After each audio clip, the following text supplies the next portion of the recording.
Before we begin, make sure to smash that like button, subscribe to our channel, and click the notification bell for more amazing videos. Teen applying to college learns a chilling secret about his family. JJ had big dreams of going to college after graduating high school. Just like any eager student, he immediately started filling out college applications, eager to pursue his passions at a four-year university. However, as he was applying, he stumbled across some chilling information about his family that completely upended his life.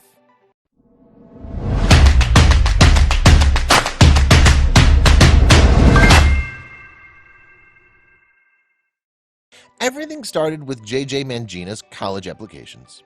When he punched his social security number into an online portal, the number bizarrely didn't register. This didn't make any sense, although the answer would soon become shockingly clear. JJ contacted the school and examined his dilemma, which the school counselor agreed was incredibly peculiar. With the counselor helping to dig around a bit, he made a massive revelation. The 18-year-old high school graduate eventually found his true social on the National Center for Missing and Exploited Children database. He had some serious questions. The FBI was immediately notified about the events. The department handling missing persons cases of all kinds, and they were licking their lips when they received the call about JJ. Now it was time to act. The FBI did some research, and agents soon uncovered that JJ Mangina was, in fact, living a lie. Their research indicated that he was a missing person. For answers, he needed to look to a small home in Alabama. There he would see the precious face of Julian Hernandez, who lived with his mother in Birmingham for most of his childhood. His parents were separated, but he still spent time with his father, which landed him in trouble. Bobby Hernandez thought the world of little Julian. Despite the troubles he had with his son's mother, Bobby frequently saw Julian and often accompanied him to preschool. However, one day in 2002, Bobby made a grave decision. Like any other day, Bobby arrived at school ready to scoop up Julian. However, instead of doing what Julian's mother expected her ex to do, Bobby packed Julian's blanket and plush whale doll, and the two disappeared. It took several hours for Julian's mother to suspect any foul play occurred, but when her son never returned home, she phoned the police. Immediately, posters were put up alerting the community to the incident. Bobby never in his life showed any signs he was capable of kidnapping his own son. Sure, he loved him more than life itself, but he wasn't a felon, or at least that's what Julian's mom thought. Julian, on the other hand, was only 5 years old at the time, and he had no clue what his father did. For years, he lived his life under an assumed name, but the house of cards eventually toppled. As it turned out, JJ Mangina was little Julian Hernandez, thanks to a fake driver's license Bobby acquired. When his father picked him up 13 years earlier in Alabama, the two fled to Cleveland and started over. In 2015, the situation was complicated. Lieutenant Johnny Evans, a Birmingham police officer involved, said, "I've been doing this 25 years, and it's something I've never experienced before. We spent tireless hours doing everything we could to try and find him." Bobby had to be arrested. Bobby was immediately arrested and charged with kidnapping, custody interference, tampering with records, and forgery.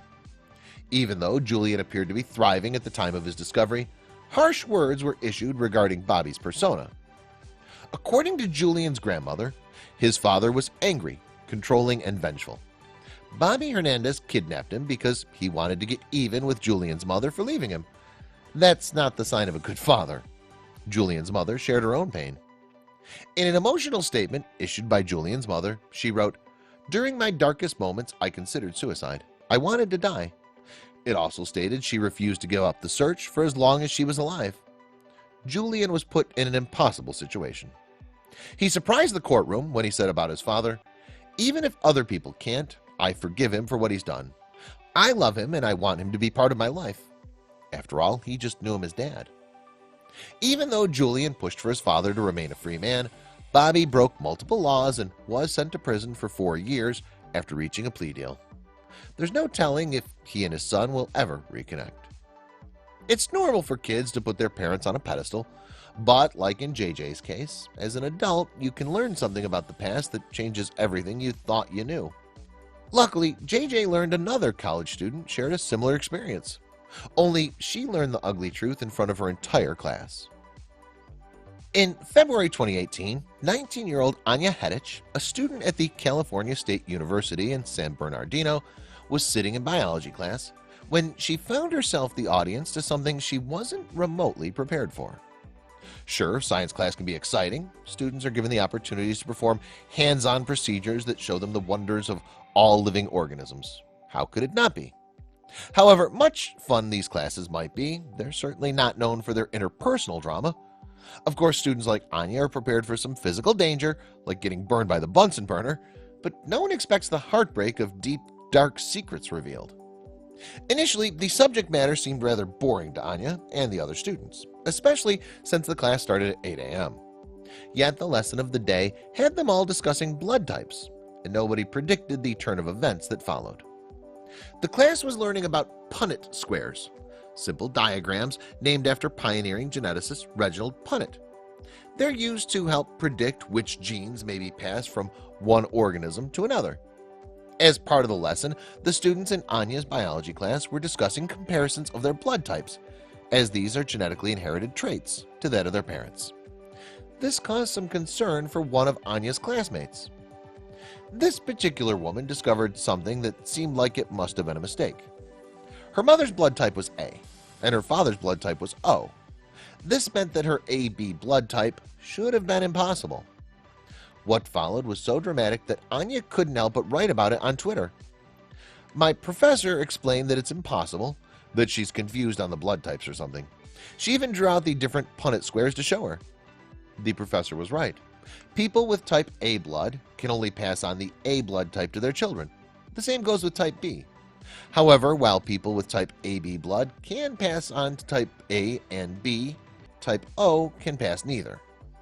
In other words, since blood type O comes from a recessive gene, it was scientifically impossible for this young woman to have type AB blood if neither her mother nor father carried blood type B. Clearly, something was off, but she assumed the professor filled out her Punnett square incorrectly. The girl was persistent that she wasn't wrong in the blood types and was confident that there was something wrong with how the professor was doing it. The professor didn't want to make the student any more uncomfortable. Could you imagine trying to move forward with your lesson plan after a student revealed to the whole class that the man she called her father was not who she thought he was? Ultimately, the professor told the student to talk to her parents to double-check the blood types and make sure the information was correct. It wasn't long before Anya's classmate returned with shocking news. Anya was bewildered, so one could only imagine how her classmate must have felt. Her mom had an affair with her husband's brother, who's her stepbrother, Anya tweeted. So technically, Anya continued, she's been raised by her uncle and not her dad her entire life. Her mom hid it from both the men for 20 years. This had all the makings of made-for-television movie. That's right, thanks to what should have been a simple class study, a young woman's world was shattered. Because my professor told her she was wrong with the blood types, she figured out her uncle was actually her dad and vice versa, Anya reiterated. Anya wrapped up her classmate's story with a somewhat predictable, yet no less heartbreaking conclusion. The young woman's mother and the man whom she thought was her biological father were getting divorced. Since the story was told secondhand, it's impossible to determine the details of what happened when her classmate confronted her parents with this information. One could only guess that it was a difficult pill to swallow. Well, you can't blame this young woman's parents for making the surprisingly quick, yet painful decision to get a divorce. That doesn't make the outcome any less heartbreaking.